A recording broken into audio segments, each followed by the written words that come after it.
네. 네, 안녕하세요. 예수의 인권연대 연구센터의 우리의 시선 시간입니다. 지금 코로나로 격변한 그 시대에 지금 한가운데 살아가고 있고요.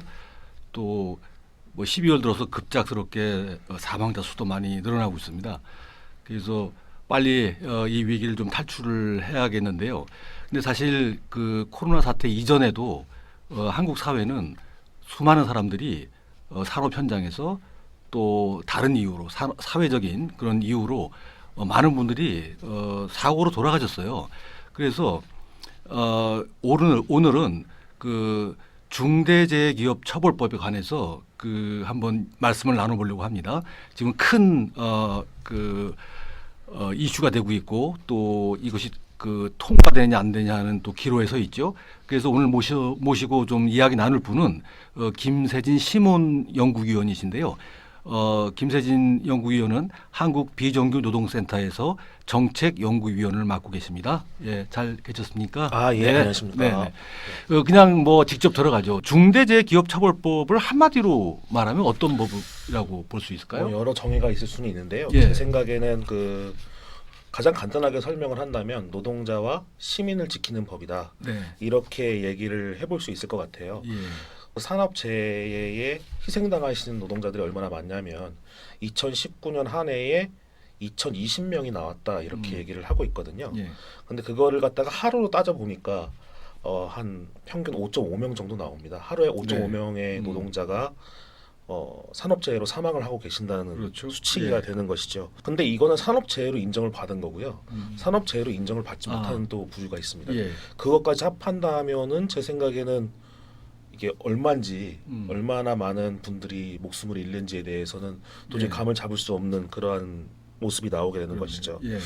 그래서 이러한 것을 이제 봤을 때는 그냥 그 노동자가 부주의해서 네. 이렇게 사고가 났다 이렇게 보는 것보다는 예.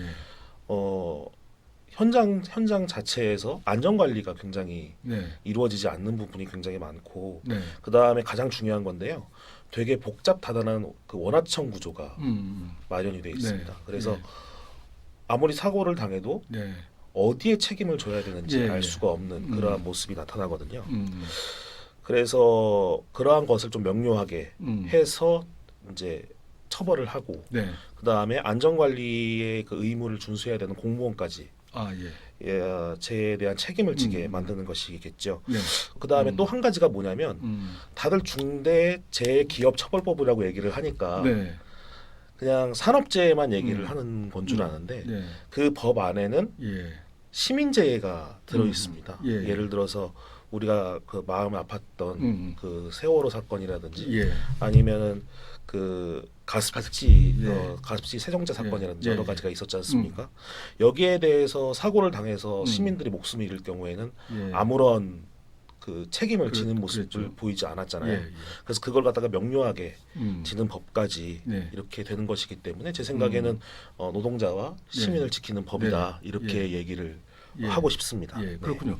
그 지금 김 연구위원께서 말씀하신 것처럼 이거는 좀 새로운 그 이해 방식이네요. 노동자들뿐만 아니라 네. 사회적인 참사로 인해서 생겨난 그 시민을 위한 시민을 지키는 법이죠. 그러니까 노동자와 시민의 생명을 네, 맞습니다. 지키는 법이 되겠죠. 근데 아무래도 노동 쪽이 지금 한국 사회가 특별히 더 열악한 상태죠. 산업재해에 네, 대해서. 맞습니다. 그래서 이 법이 또 그런 면에서 더 관심이 되고 사실 좀 절대절명의 어떤 그 제도적인 장치 같아요. 네. 그런데 그 이와 관련돼서 그 산재 관련 법안들이 또 있잖아요. 예, 예. 왜 굳이 또 이 중대재해처벌법을 만들어야 되나요? 사실 말씀드려서 지금 산업안전보건법이라는 법이 있고요. 한국의 산안법 자체가 굉장히 강한 법이긴 합니다. 그거에 대해서 뭐 부정하지는 건 아닌데요. 그리고 다른 법에도 산업재해 관련해서 네. 그런 조항들이 계속 들어가 있어요. 그래서 네. 그것만 잘 지켜진다면은 사실 중대재해기업처벌법 같은 건 필요가 없을 겁니다. 예. 그런데 현실은 그 안전조치 위반이나 보건조치 위반으로 막 이렇게 노동자가 사망에 이르게 되면 그렇게 잘 지켜지지가 않는 것이죠. 예를 들어서 그 법상에는 어떻게 되어 있냐면 사업주 같은 게 사고가 일어났을 때 네. 사망에 이르렀을 경우에는 네. 7년 이하의 징역이나 아니면 그 1억 원 이하의 벌금을 받게 돼 있어요. 근데 이걸 갖다가 수치를 보면 현실은 이거랑 전혀 다릅니다. 2018년 기준으로 했을 때 그 5년간, 그러니까 2013년서부터 2018년까지겠죠. 예, 예. 그때의 그 산업안전보건법 위반으로 처벌받은 사례를 봤을 때 90.72% 거의 91%에 달하는 그 사건이 집행유예나 벌금형에서 끝납니다. 네. 거의 그 징역형으로는 이루어질 수가 없는 네. 것이죠. 예. 그리고 책임 소재에 문제가 있는데요. 사업주라고 명백하게 이렇게 그 국한되어 있지 않고 그냥 네. 안전관리자한테 책임을 부과하는 예. 그러한 모습을 보이게 예. 됩니다.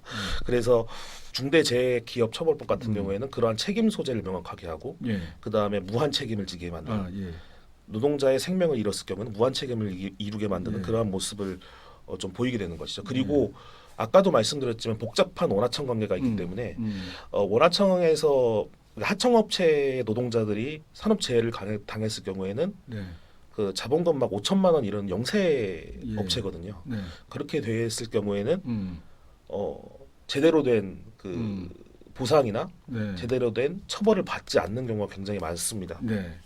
그래서 예를 들어서 뭐 2020년 8월 얼마 전이었죠. 이천의 물류 창고 예, 사재 그렇죠. 사건으로 예. 인해서 38명의 노동자가 그렇죠. 목숨을 예. 잃었습니다. 예. 이제 그 경우에도 워낙 복잡한 원하청 관계로 인해서 처벌이 되는지 안 되는지도 지금 모르고 있고 네. 그 다음에 뭐 많은 분들께서 아시다시피 그 김용규님 같은 네. 경우에도 네.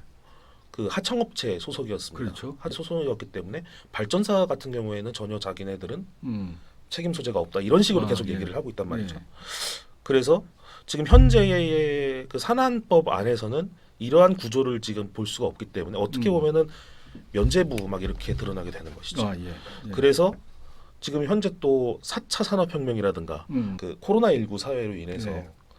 많은 분들께서 특수고용이 굉장히 늘어나게 그렇죠. 된다 이렇게 예. 보이고 있잖아요. 그럴 경우에는 더 많은 노동자들이 도급 형태라는 이유로 네. 아니면 비정규 노동자라는 이유로 예. 오히려 더 처벌이나 아니면 노동자들한테 보상을 받지 못하는 그러한 확률이 높습니다. 네. 그래서 중대재해처벌법이 그런 것을 좀 보완한 법이 아니겠느냐 네. 그런 네. 생각을 가지고 예. 있습니다. 그렇군요. 산업안전보건법은 그러니까 그 법 자체의 문제도 있겠지만은 이렇게 노동 고용의 복잡성 또그 법원에서 판결의 문제 또 사회적인 의식 그런 게 다 그러니까 모아져 가지고 네네. 이게 무용 아주 뭐 쓸모없게 된 그런 예, 그렇게 법이라고 될 볼 수 수가 있어서 네. 이게 중대재해처벌법이 더 필요한 이유가 될 것 같아요. 네. 그런데 지금 그냥 그 여러 그 뭐랄까요 그 반론이죠. 네. 이 법에 대해서. 근데 가장 많이 대두가되는 게 그 경영 책임자의 의무와 책임을 너무 과중하게 묻는 거 아닌가 네. 이런 뭐 의혹이 있어요. 저는 전혀 그렇게 생각하지 않는데 네. 혹시 어떻게 대답하시겠어요? 사실은 일정 부분 사실입니다. 음. 왜냐하면 그러니까 거기에서 나오는 반론 자체가 굉장히 네. 포괄적인 업무, 예. 그 다음에 불명확한 의무를 얘기를 한다. 네. 그래서 어떻게 지켜야 되지? 코에 걸면 코걸이고 귀에 걸면 귀걸이 아니겠느냐 이렇게 얘기를 하는데 예. 사실 일정 부분 사실이긴 해요. 그 말이. 네. 근데 네. 지금 그 현재 그 중대기업처벌법에 예. 그 중대재해기업처벌법에 모델이 되는 영국 사례를 보면 거기는 오히려 더 네. 포괄적으로 되어 있어요. 예, 예. 근데 우리나라에서 법을 만들 때 보면 대부분은 법에서는 포괄적으로 규정을 하고 그 세부적인 사항은 시행령이나 대통령령으로 구속을 하게 예. 됩니다. 네. 그렇기 때문에 제 생각에는 법을 이걸 갖다가 그 불명확하게 막 만들었다고 이렇게 얘기를 했다 해서 네. 제 생각에는 그게 과연 기업들에게 네. 문제가 되겠느냐 이런 생각은 가지고 있지는 않습니다. 예, 예. 왜냐하면 시행령이나 대통령령으로 보완이 가능하거든요. 예, 예. 그리고 영국 사례를 보면 그 기업들이 위험성 평가라는 걸 하게 돼 있습니다. 스스로. 위험성 평가라는 게 뭐냐면 사업주가 시간과 비용을 들여서 그 사업장의 위험성을 평가를 스스로 합니다. 그리고 그에 따라서 이제 빈틈이 보이는 안전에 빈틈이 보이는 조치가 생기면 그거에 대해서 네. 안전 보건 조치를 하는 개념인데요. 그 그러한 단서가 이게 마련이 되어 있기 때문에 네. 그 중대 재해가 발생했을 경우에 책임 소재가 굉장히 명확해진다는 얘기죠. 뭐 귀에 걸면 귀걸이고 뭐 코에 걸면 코걸이고 이런 얘기가 아니라 그러한 것들을 마련을 해놓기 때문에 이것을 보고서 아 이거는 기업이 문제다. 이거는 노동자 개인의 사고다 이렇게 판단을 할 수 있는 것이죠. 그 제가 이 경영 책임자들의 뭐 의무 규정이 문제가 된다고 해서 그 좀 생각을 해봤는데요. 그 어떤 경영학자께서 그런 말씀하시더라고요. 그 요새 뭐 세계적으로 기업의 사회적인 책임 부분이 강조가 되고 또 환경이나 사회나 뭐 기업 지배하는 데 있어서 굉장히 효율적으로 대처를 하고 있는데 이렇게 우리나라 같은 경우에 산업 재해 문제가 발생만 하면은 이런 식으로 책임을 회피하고 아예 준비를 하지 않는 거 그걸 보고 미스테리라고 하더라고요. 그 어제죠 1월 7일 그 중대재해기업처벌법이 그 법사위의 그 법 제정 소위를 통과했습니다. 근데 이거 많은 비판을 받고 있고요. 실제 내용이 굉장히 문제가 많은 것 같아요. 어디서 지금 문제가 생겼나요? 예, 사실 뭐 어제 통과를 했고 오늘은 지금 법사위를 통과를 해서 오후에 그 본회의를 통과할 예정인데 그래서 사실 말해서 여기를 와서 내가 무슨 얘기를 해야 되지 막 이런 굉장히 안타깝죠. 굉장히 안타깝고 후퇴를 거듭한 법이다 이렇게 볼 수가 있습니다. 근데 제 생각에는 지금 통과한 법사위 안 자체가 너무 지금 후퇴가 된 법이라서 대체 어떻게 협상을 한 건가 싶을 정도로 좀 너무 고민이 됩니다. 그래서 적용 대상이 가장 큰 문제가 됐는데요. 이 5인 미만 사업장은 아예 이걸 갖다가 적용을 시키지 않게끔 되어 있고요. 그다음에 50인 미만 사업장에는 3년의 유예 기간을 뒀습니다. 근데 이걸 수치로 딱 계산을 해보면요, 2020년 1월서부터 9월까지의 딱 이제 그 산업재해의 사망 그 건수를 저희가 딱 봤을 때 5인 미만 사업장에서 일어난 비율이 전체 23.9%였습니다. 그리고 50인 미만 사업장 소속의 노동자는 61%였거든요. 이거 합치면은 한 85% 정도 나옵니다. 대부분입니다. 아까도 말씀드렸다시피 5인 미만 사업장이나 50인 미만 사업장은 중소 영세 사업장들입니다. 그리고 그거에 적용을 받게 되는 뭐 100인 이상, 300인 이상 사업장들은 굉장히 큰 사업장들이죠. 여기는 어차피 산업 안전에 대한 그 저기가 잘 되어 있는 곳입니다. 근데 이쪽은 안 되어 있죠. 근데 이걸 갖다가 빼놓고 그냥 통과를 시킨 것은 과연 이게 무슨 의미가 있나라는 생각을 좀 들게 되고요. 그리고 만약에 이 법이 통과가 됐을 경우에는 지금 그 100인 이상, 300인 이상 사업장들도 이제 머리를 좀 굴리겠죠. 사내하청 같은 경우에는 5인 미만으로 다 쪼개놓을 것이고 그렇게 된다면은 하나도 적용을 안 하게 되는 것이. 그 다음에 발주처 책임이 굉장히 큰 문제가 큰데요. 원래는 사업주의 그 전담을 시켰습니다. 그 사업주가 책임을 지게 이렇게 되어 있었는데 지금 개정된 법에는 사업주 또는 안전 담당 의무원 이렇게 되어 있습니다. 그렇게 됐을 경우에는 사업주는 아무런 책임을 안 져도 되는 겁니다. 안전 담당 이사만 만들면 되는 것이죠. 노동자의 그 생명이나 그 권리를 아무것도 아니라고 생각하지 않는 한 이렇게 될 수가 없을 것 같아요. 그렇습니다. 이게 지금 이분들이 그 뭐 5인 미만 사업주 뭐 사업하는 분들을 뭐 특별히 생각해서 이런 거냐 그게 아니잖아요. 맞습니다. 이게 이렇게 규정을 해놓으면은 다 쪼갤 거 아닙니까? 말씀하신 것처럼. 그럼 어디도 책임 물을 수가 없게 되고 이 왜 이렇게 법을 이렇게 망가뜨리는지 뭐 이해가 안 가는데요. 그 조금 약간 그 관점을 좀 달리해서 그 어떻게 그 그리스도인들이 노동의 그 가치에 대한 우리 가톨릭 전통의 생각들을 좀 이어받아서 좀 다시 한번 재고를 좀 해볼 수 있을까요? 이 법에 제가 뭐 이렇게 그리스도인의 그런 생각을 가지고 있지 뭐 반성을 하면서 말씀을 드리면 그 노동이라는 것 자체가 살기 위한 행위입니다. 살기 위한 행위이기 때문에 결론적으로는 목숨을 잃지 않고 가정을 이루고 또 여러 가지 안정적으로 살 수 있게 그런 것을 보장을 해줘야 되거든요. 근데 아까 말씀드렸다시피 하루에 5명에서 6명 꼴씩 지금 죽고 있단 말이에요. 그리고 대부분의 모습은 지금 노동자의 문제가 아니라 사업주의 안전과실 문제가 굉장히 네. 대두가 되어 있다. 그래서 제 생각에는 누가복음의 10장 이렇게 보면 네. 착한 사마리아의 예. 그 이야기가 나오지 않습니까? 네. 강도를 막 당해가지고 쓰러져 있고 유대인들이 별로 좋아하지 않는 사마리아인들이 제사장들이나 이런 사람 다 지나가도 네. 사마리아인들이 마치 자기 네. 일인 것처럼 이렇게 네. 데리고 가서 치료도 해주고 이랬단 말이죠. 네. 네. 그 그리스도인들이라면은 제 생각에는 그런 착한 사마리아인들을 좀 배워야 되는 게 아닌가 그런 생각을 가지고 네. 있습니다. 그래서 예. 뭐 내 일이 아닐 수도 있어요. 뭐 예를 들어서 내 주변에 전부 다 책상에서 일하시는 분들이라면 사실 책상에서 일하시는 분들이 산업재해를 일으킬 적이는 별로 없기 때문에 네. 그래서 주변 사람들 다 그렇게 되기 때문에 남 일일 수도 있어요. 근데 여러 가지 우리 삶에 있어가지고 예를 들어서 내가 건물에서 사는 것, 그다음에 어디서 먹는 것 이거 다 네. 노동자들이 하고 있는 그렇죠. 거거든요. 예.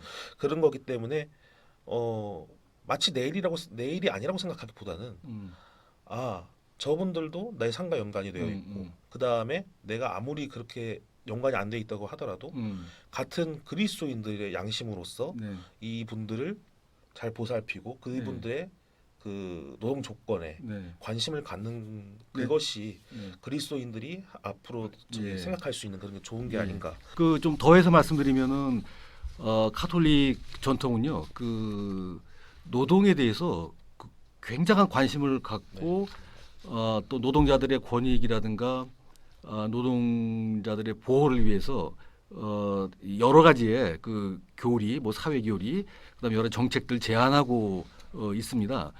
그 그냥 한마디로 말씀드리면은 그 법이건 그 경제건 카톨릭 입장에서는 다 윤리적인 척도를 가지고 있어야 돼요. 네. 예, 그래서 항상 그 교황님들의 그 회칙에서도 그렇지만 특히 요한 바오로 2세의 노동하는 인간이죠. 네. 그게 시금석 같은데요.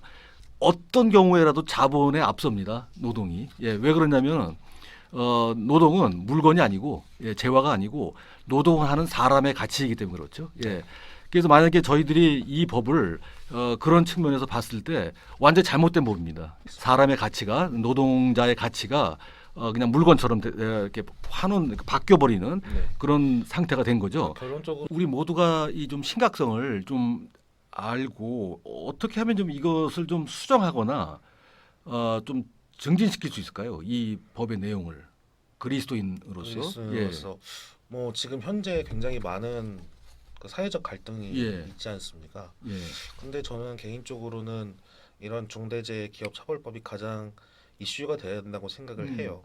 중대재해기업처벌법 같은 경우는 생명하고 연관이 돼 있는 겁니다. 그렇죠. 내 옆에 있는 사람이 언제 산업재해로 죽을 수도 있는 그렇죠. 그런 거기 때문에 결론적으로는 제 생각에는 다른 것보다도 이걸 우선적으로 봐야 된다. 특히 그리스도인들이라면 그렇죠. 그렇게 생각을 하고 있습니다. 가장 어려운 게 사실 말해서 과연 시민들이 어떻게 연대를 해야 될까요? 뭐 신자들 어떻게 연대를 해야 될까? 이 말씀이 가장 어렵습니다. 그런데 이렇게 관심을 갖는 관심을 가져주는 것만은 하더라도 굉장히 큰 연대가 될 수 있다. 저는 그렇게 생각을 하고요.